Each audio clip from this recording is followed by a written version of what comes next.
Hi YouTube. Today I want to talk to you about this cl500 I found on Facebook Marketplace. It's a typical scenario of the type of car you want to avoid when shopping for these cars. I'm going to walk around, tell you what things I noticed, just some of the key items you want to inspect before buying this car. Before you even get a pre-purchase inspection, look out for some red flags, and if you see them, just walk away. It's not worth it. In this case, the first thing is the owner. There's two types of owners for these cars, type A and type B. This guy, I've actually been to his house before to look for another car. I don't think he recognized me, but his MO is he's got a car, it's been sitting for a while, he doesn't have any records, and really just wants to sell the car because he doesn't have time to drive it. That's what he told me for the other one, and he said the same for this. I think in reality he's a car dealer who just wants to sell cars out of his house without collecting tax and all the other things that a dealer has, or taking on the liability of selling cars with issues. So this car is full of a bunch of red flags. First is this fuse box, which was not actually sealed or closed properly. There's two fuse boxes on both sides of the engine, and if you taking a look at this type of car and you notice the fuse box isn't closed, just walk away. It typically means that the cover hasn't been closed. Water can get into the modules and the fuses on the car. It corrodes the wiring for it, and that is insanely expensive to fix. Other items I noticed, as far as the door, there's a problem with the door handle on this car. I tested the passenger seat, moved it up and down, and it did move, but made a horrendous noise and wasn't running smoothly back and forth. So that means the seat probably needs to be repaired or replaced, which in this case, these are the upgraded seats with heating, cooling, massage functions, and those are, again, insanely expensive to fix or replace. Just not even worth it as far as the car. Also, the loom between the door and the body is broken, so the wires between the car and the door are getting worn out there, and those are complicated and expensive to fix. The radio screen's probably got some problems on it. It isn't the biggest thing in the world. You can change these radios out for newer Android type of radios, which have more functionality, but again, it's just an indicator of lack of maintenance, which speaks to how this car was treated. I took a look at the air conditioning.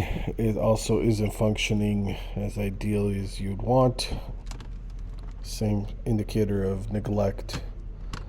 The interior is okay, but the leather seats are neglected, which is just a shame as far as this car is concerned. The only positive thing it has a beautiful Alcantara, which is a rare and a higher end option on these cars. So that was in decent condition.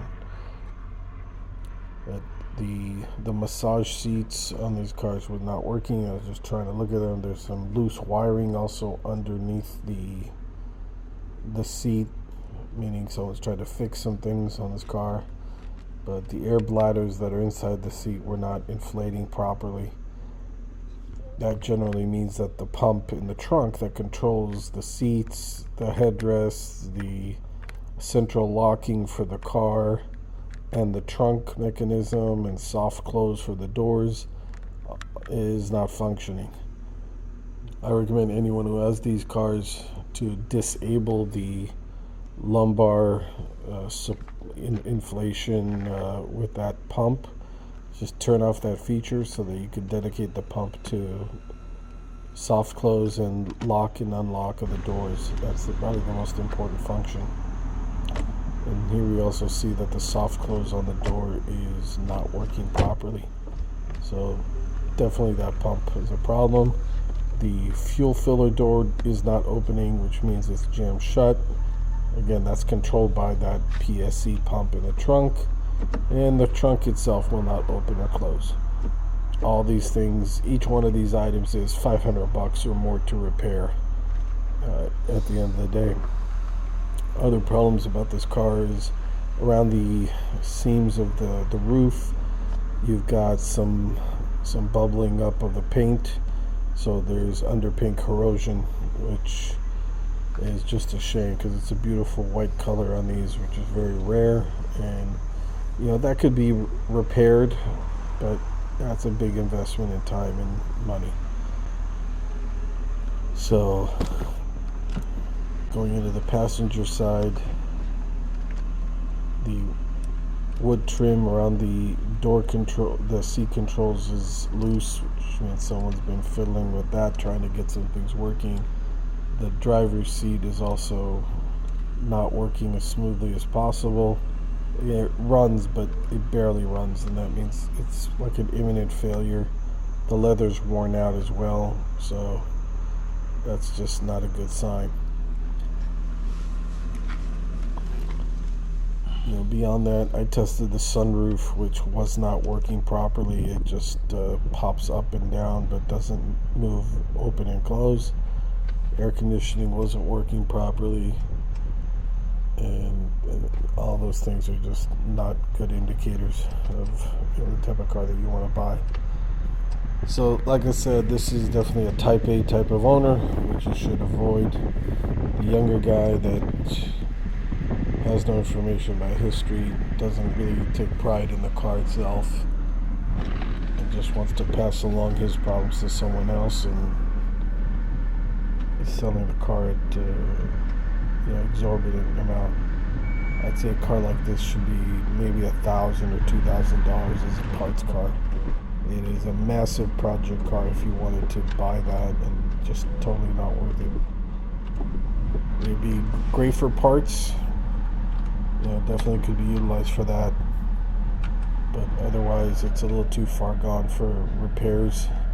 You'd easily put $5,000 minimum just to get it to operational level, and get approach to $10,000 to make it decent, which is just not worth it. You could find examples of these cars for $10,000 to $12,000 in a lot better shape, lower miles, everything functioning properly, and really have a daily driver that you can count on. So, I hope that these videos really help you as far as understanding what type of car you want to look for. The ABC suspension also was, while it was going up and down, it was really not responding as fast as you'd want it to. And I wouldn't be surprised if the ABC on this system is just completely shot, just barely hanging on by a thread. But the minute you start taking it out and driving it and taking this car out, if it hasn't been running as a daily driver, it'll start to really wear out real quickly. When these cars are left to sit, they simply, all the seals and everything else around them just start to fail and degrade very quickly. This is not a car that's meant to be parked in the garage. It is ideal as a daily driver. If you maintain it, run it all the time, then it's an excellent car for that. But for a weekend car, or just something to drive in the summertime and park in the wintertime, you're really going to have a terrible experience with these types of cars.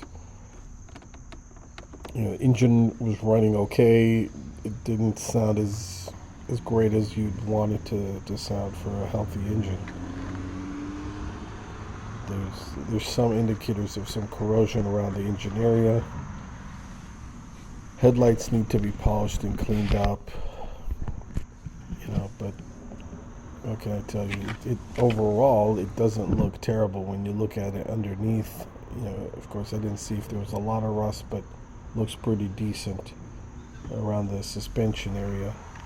So, that might make it look very impressive and may look like an ideal car, but that you can easily get fooled if that's the only thing you're looking for. There's many other more important systems to look at in the car.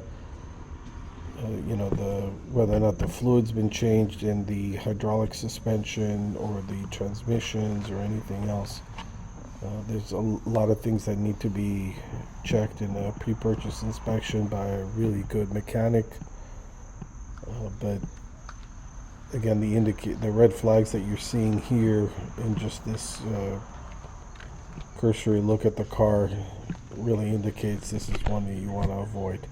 Just from the cosmetic problems in the car, the lack of service history, and the type of owner that you're dealing with.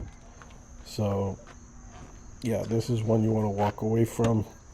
If you could, please like, subscribe this video. I appreciate your support, and comment down below and let me know what you think.